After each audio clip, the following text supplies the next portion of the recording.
이봐, 마을버스. 운전 똑바로 못해? 죄송합니다. 죄송하다면 다야? 외제차 박살날 뻔했다 이거야. 박철 기사는 사실 초보 마을버스 기사다. 예전엔 중소기업 사장이었지만 형편이 어려워지면서 그 일을 접고 기사를 시작했다.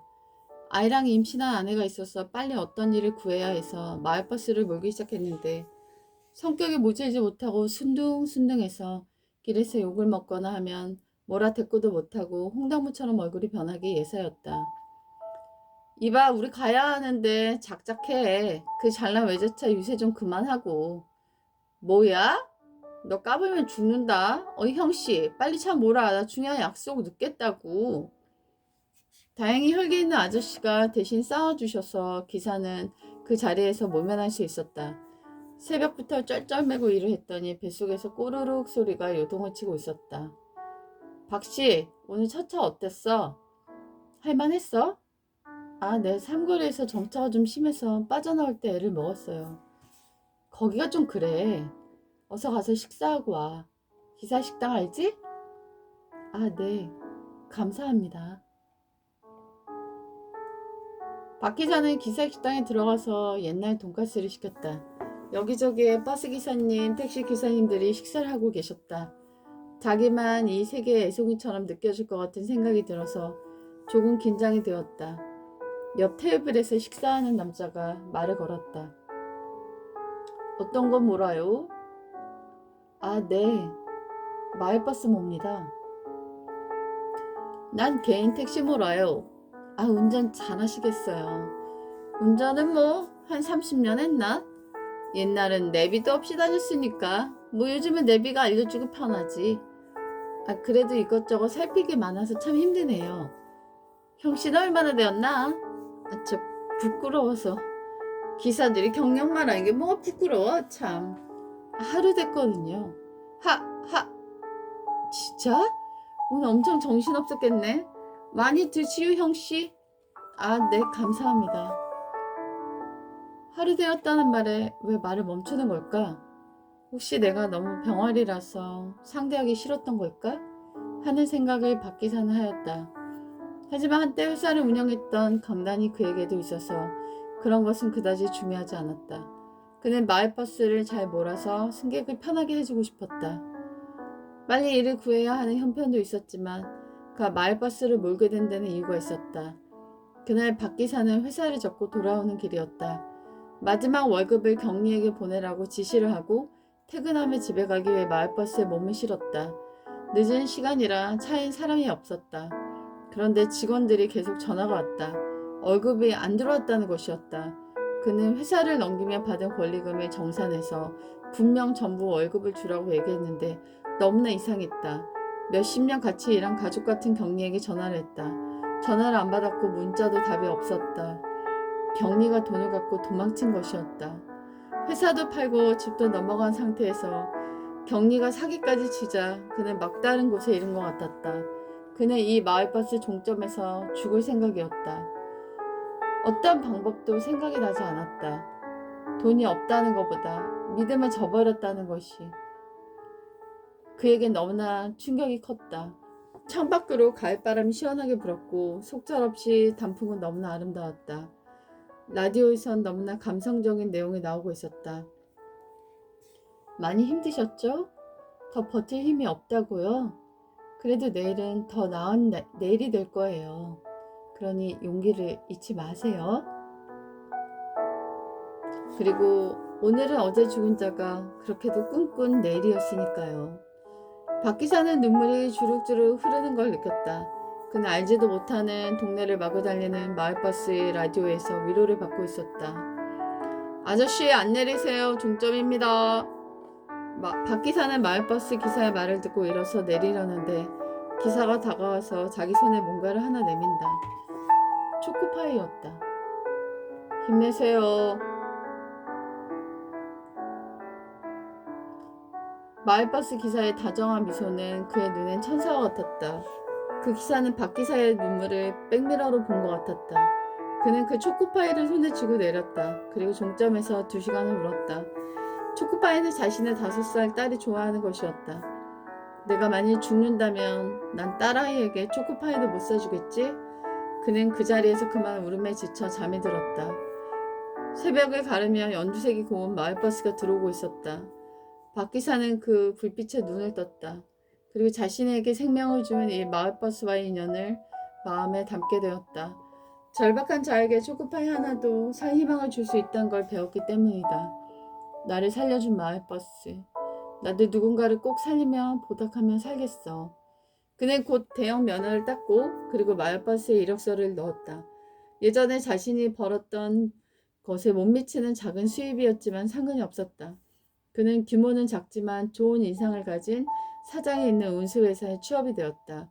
이쪽 일은 처음이라 너무나 낯설고 생소했지만 자신에게 생명을 준 이 소중한 인연을 잘 이어가려고 마음먹었다. 어서 오세요. 발 조심하시고요. 그는 마이크를 끼고 손님 하나하나에게 인사를 했다. 모두 낯설어하는 얼굴이었다. 버스에서 인사하는 기사를 마치 처음 보는 것 같았다. 그는 오늘 힘든 누군가가 자신의 친절과 만나 하루 힐링을 경험하길 원했다. 한 달째 인사를 하고 있지만 사람들은 여전히 뻘쭘하다는 표정을 지었다. 그런데 한 명이 아주 씩씩하게 인사를 하였다. 아저씨도 안전운행하세요. 한 3학년 정도 되는 살이 토실토실 찐 귀여운 남자애였다. 이상하게 그 소년 이후로 승객들은 박기사와 얼굴을 튼 것 같았고 정겹게 인사를 주었고 심지어 내리면서 수줍게 안녕히 계세요 라고 인사하는 아가씨도 있었다. 박기사는 좋은 라디오 프로를 정해서 늘 잘 틀어주고 있었고 여름엔 시원하게 겨울엔 따뜻하게 온도를 유지하고 있었다. 초겨울로 진입해서 날씨가 쌀쌀한 날에 한 승객이 커피를 들고 탔다. 원래 오픈된 커피를 들고 타서는 안 되는데 할머니라서 뭐라 말씀을 못 드렸다. 근데 그만 걱정했던 그 일이 생기고 말았다.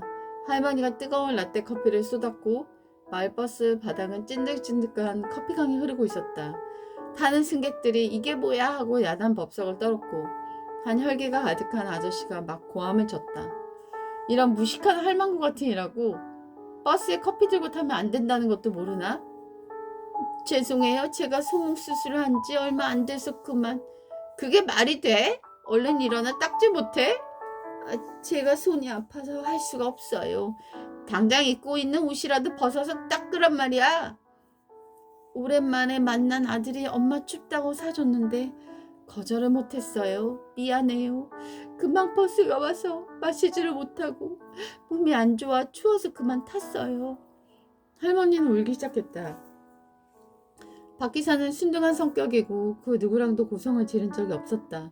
하지만 할머니가 우시는 걸 보니 화가 났다. 손님 그만하세요. 할머니 우시잖아요. 이봐 아저씨는 운전이나 해.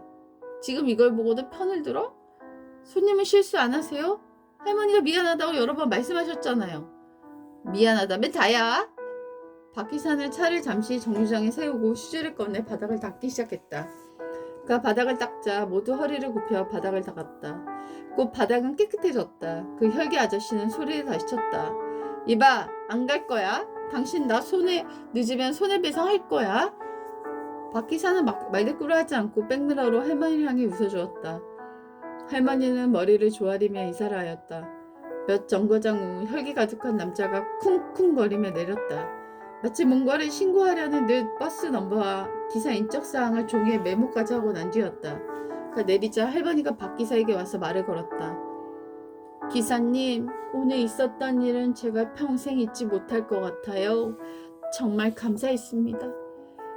허리를 꾸벅 숙이고 인사를 하며 할머니께서는 내리셨다. 그리고 승객들이 하나둘 내릴 때 하나같이 전부 감사합니다 라는 인사를 하고 내렸고 비닐을 꺼내 아까 닦은 휴지를 다 담아 내리는 승객도 있었다. 어떤 사람들은 버스 정보사항을 사진에 담아가는 사람들도 있었다. 종점에 도착해서 따뜻한 커피 한 잔을 마시고 있었는데 사장이 불렀다. 아까 어떤 사람이 전화가 와서 난리가 났었어. 박철 기사 당장 해고하라고. 자네가 오늘 손님에게 고성방가했다는 게 사실인가? 네, 사실은 할머니가 커피를 쏟으셨는데 그 남자가 할머니에게 옷을 벗어 닦으라고 소리를 쳐서 할머니가 울며 사과하셨거든요. 그만하라고 제가 뭐라 하긴 했습니다. 그 사람 지금 지역 카페에 글을 올린다고 난리를 쳤어. 그 전에 자네가 전화해서 조치하게. 7라뇨? 금융지로겠지 뭐.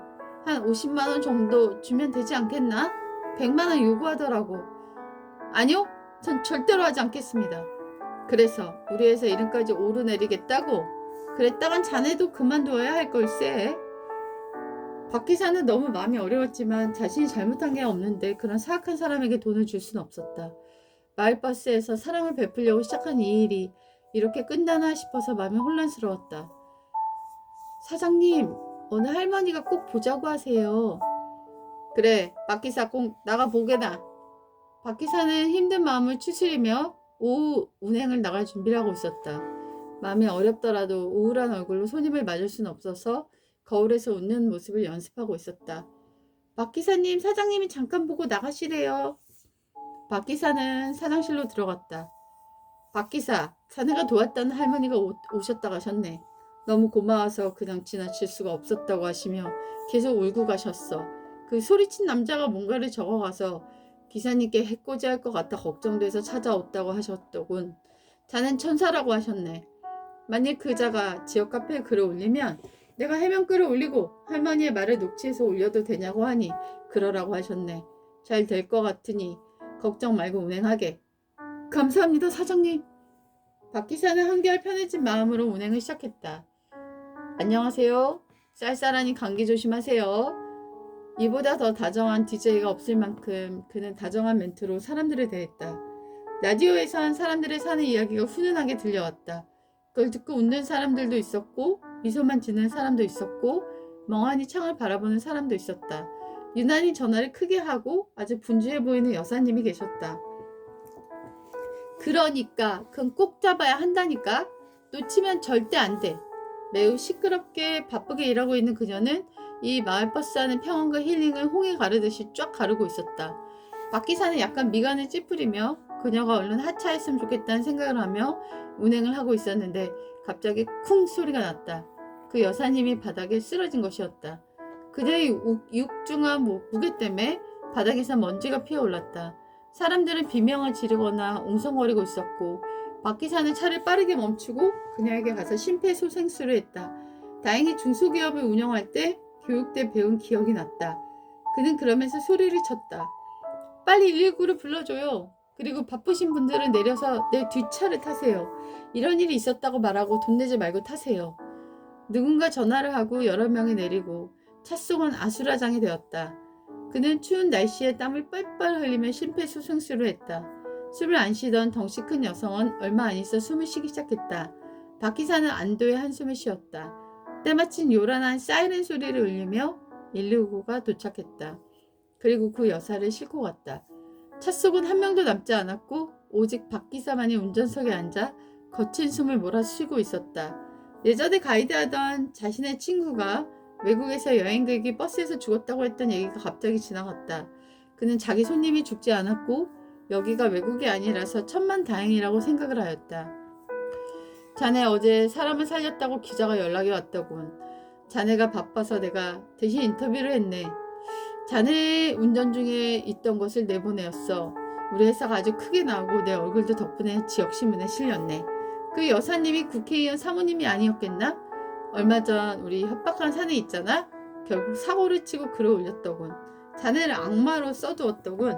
그래서 내가 해명글을 쓰려고 봤는데 글쎄 그 차 안에 있었다던 10명 이상의 사람들이 자진해서 글을 써주고 올리기 시작했지 뭐야? 결국 그놈만 아주 나쁜 놈이 되고 우리 회사는 또 미화되었다네. 하하하. 자네 내가 월급 올려주고 보너스도 주겠네. 아닙니다. 당연히 해야 할 일을 한 건데요.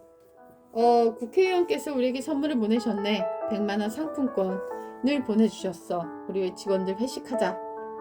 박 기사는 자신에게 일어나는 이 일들이 너무나 신기할 뿐이었다. 자신이 사람을 살렸다는 생각에 너무나 큰 보람을 느꼈다. 그리고 생명을 되갚을 수 있어서 너무 감사하다는 생각이 들었다. 집에 가는 길에 그는 딸이 좋아하는 초코파이 한 상자를 샀다. 자신을 위기에서 건져준 고마운 간식이었다. 아빠! 와, 초코파이다! 여보, 오늘 또 늦었네. 회사에서 회식했어. 당신 신문해 놨다고 여기저기 전화 왔었어. 여보 대단해. 자기 전화가 안 된다고 나한테 전화가 왔어. 국회의원 보좌관이었어. 한번 여보를 만나고 싶으시대. 내가 정치인을 만나서 뭐하게. 여보 사기당한 거 한번 얘기하면 안 되나? 2천만 원이면 우리에게 큰 돈인데. 그냥 없었던 돈으로 치자 여보. 여보는 그게 돼? 우리가 그렇게 고생하며 일한 돈인데. 여보 제발 그 국회의원 한번 만나봐. 싫어. 난 힘 있는 사람들은 부담스럽다고. 박 기사는 아내에게 그렇게 얘기했지만 자신도 그 돈이 생각이 안 나는 것은 아니었다. 대출을 받아 직원들 월급을 다시 다 보내줬고 자신들은 가난으로 떨어져 있었고 집도 넘어가 지하 월세에 들어와 살고 있었다. 그만두고 몇 달 그 경리 얼굴이 눈을 감아도 떠도 계속 생각이 났다. 하지만 어쩌겠는가. 창밖 맞은편 상가 건물의 교회의 십자가 불빛 때문에 잠이 안 왔다. 빛공해라고 여겨 암막 커튼까지 달았는데 오늘은 그 십자가가 의미 있게 다가왔다. 김경리, 내가 오늘 밤 당신을 용서하지. 계속 내 맘속에 살지 말고 이제 떠나줘. 박 기사는 그때 이후로 불면증에 시달리고 있었는데 오늘 밤은 잠을 잘 잘 것 같은 생각이 들었다. 박 기사는 완연한 겨울 풍경을 보며 손을 호호 불며 출근하였다. 처음에는 넥타이 부대들. 처음에는 눈이 오면 걱정이 되었지만 이젠 설경을 즐길 여유를 갖게 되었다. 기사 식당에서 오늘은 맛있는 동태찌개가 나오는 날이었다. 그래서일까? 박 기사는 수요일을 기다렸다. 새벽 일을 끝내고 맛있는 동태찌개를 먹을 생각에 기분마저 좋았다. 어서 오세요. 눈길을 조심하시고 주머니에 손 넣고 다니지 마세요. 고마워. 우리 아들보다 낫네. 할머니 미끄러지시면 큰일 나니까 조심히 천천히 다니세요. 어쩜 사람이 이리도 좋을까? 내 자네 말소리 들으려고 이 버스 시간 맞춰 탄다니까. 새벽에도 사람들은 자신의 삶을 열심히 살아내고 있었다. 넥타이 부대들, 오피스걸들, 자영업자들, 교복 입은 앳된 학생들이 눈을 비비며 타고 있었다. 박 기사는 어떤 날은 동시대를 살아가는 이 이웃들이 있다는 게 감사하다는 감성적인 생각이 들고 있었다. 그는 무사히 돌고 와서 기사 식당에 들어왔다. 벌써 기사님들로 가득 차 있었다. 다행히 구석에 한 자리가 있어서 그는 야무지게 앉아 동태찌개를 먹었다. 예전에 회사에서 직원들과 도란도란 앉아 같이 밥을 먹던 기억이 났다. 왜냐하면 저쪽 하원차 기사님들이 단체로 식사를 시끌벅적하게 하고 있었기 때문이다. 예전에 자신이 명절 때면 선물도 주고 휴가비도 주고 하던 시절이 기억이 나서 씁쓸히 웃었다. 회사가 망하고 연락이 오는 직원들은 없었다. 사장일 때 술 마시자고 자주 부르던 친구들도 자신이 버스를 몰고부터는 영 연락이 오지 않았다. 내가 망했다는 소문이 도나보다 하는 생각이 들었다. 상관이 없었다. 그는 박철 사장님의 인생을 지나 이제는 박철 기사님의 인생으로 살아가고 있었으니까. 또 나중엔 그가 어떤 인생을 살고 있을까? 그리고 이 동태찌개를 회상할까? 하는 생각까지 이르니 미소가 났다. 그는 회사에서 커피 한 잔을 마시고 살짝 휴게실에서 졸음에 겨웠다. 날씨가 아주 추운 건 아니지만 꽤 추운 겨울날이라 밥을 먹고 나니 몸이 풀어져 슬쩍 잠이 들었다. 그때 꿈에서 경희의 얼굴이 마주쳤다. 내 돈 줘. 피 같은 내 돈. 다 써버렸어요. 가버려요. 경리를 용서했다고 했지만 그 맘속엔 아직 앙금이 있다는 걸 깨달으며 그는 꿈을 깼다. 남들보다 더 어마어마한 돈을 잃어버리고 어떻게 사는지 참 대단하다는 생각이 들었고 사기친다는 것은 누군가의 삶을 무척 황폐하게 하는 것이라는 생각도 들었다. 그는 오늘 마지막 차 담당이었다. 그래서 운행을 하고 있었는데 종점의 약 10정거장쯤 그녀가 탔다. 경리였다. 꿈에서도 잊을 수 없는 얼굴이었다. 그는 얼굴이 빨개지고 심장이 고동치고 있었다. 꼭 한번 만나서 묻고 싶었던 그녀가 전혀 딴 사람처럼 변해 있었다. 꽤 이쁘고 사람 좋아 보여 인기가 좋았던 경리는 얼굴이 영 엉망이었고 몸도 많이 말라 보였다. 옷차림도 무척 초라해졌다. 박 기사는 속으로 이런 생각을 했다. 그래, 내 돈 가지고 갔으면 그래도 잘 먹고 잘 살지. 왜 저런 모습으로 살고 있지? 그는 좋은 모습의 경리를 봤으면 더 화가 났을까 하는 생각이 들었다. 그는 분명히 그녀를 알아봤지만 그녀는 박 기사를 못 알아본 것 같았다. 하긴 양복을 입고 다니던 사장에서 마을버스 기사로 변했으니 못 알아볼 수도 있었다. 꿈에서 나타난 지 몇 시간도 안 돼서 그녀가 나타나다니 신기했다. 그는 여지껏 했던 멘트도 할 수가 없었고 다리에 힘이 빠지는 것 같았다. 곧 종점이 다 돼가는데 그녀는 종점 정거장에서 내리려고 일어섰다. 배를 눌렀고 그녀는 문으로 다가갔다. 잘가, 김경리. 그 소리를 듣자 그녀는 깜짝 놀란 얼굴로 박기사를 쳐다보았다. 그는 차마 미소를 지을 수 없었다. 그리고 그녀는 황급히 내렸다. 그렇게 박기사는 김경리를 용서하며 자신의 마음속에서 그녀를 떠나보냈다. 차 속엔 아무도 없었고 그냥 정차하고 그녀의 멱살을 잡을 수도 있었다. 하지만 그는 그렇게 할 수는 없었다. 왜냐하면 그에게 생명을 준 마을버스였기 때문에. 그는 그녀에게도 생명을 주고 싶었다. 못 본 척 할 수 있었지만 그는 그녀를 용서했으니 당신도 발 뻗고 자라는 메시지를 주고 싶었다. 집에 돌아와 그는 자신의 방에 누웠다. 방이 딱 하나라서 그는 거실에서 잤다. 일찍 나가고 늦게 들어와서 아이들의 잠을 방해할까봐 그렇게 한 것이었다. 그는 거실에 누우면 창밖에 교회의 십자가가 보였다. 빛 공해처럼 힘들던 그 십자가의 불빛이 자신을 따뜻하게 덮는 난로처럼 느껴졌다. 여보, 오늘 유일하게 쉬는 날인데 늦잠 자기 해요? 아, 나 졸려 여보. 얼른 일어나요. 아, 이게 무슨 냄새야? 알면서 왜 물어요? 박기사는 빠르게 일어났다. 동태찌개 냄새는 당연히 재주가 없었다. 그는 아내표 동태찌개를 맛있게 먹었다. 이제 집은 신생아까지 태어나 내 식구가 되었다. 아이들이 커갈 때까지 이 집이 터지지 않고 잘 버텨주기를 박기사는 바라고 있었다. 아빠는 동태찌개가 그렇게 좋아해요? 응. 난 비려서 싫던데. 넌 왜 초코파이를 좋아해? 맛있잖아요. 난 달아서 싫던데. 둘이는 붕어빵처럼 뾰루퉁한 얼굴을 표정을 짓고 있다. 박기사는 아내에게 여보 라디오 들으면서 밥 먹으면 안 될까? 우리 여보 라디오 엄청 좋아한다니까. 아기 좀 안아줘. 나 화장실 좀 가게. 오늘 크리스마스 특집 방송 잘 듣고 계시죠, 애청자 여러분?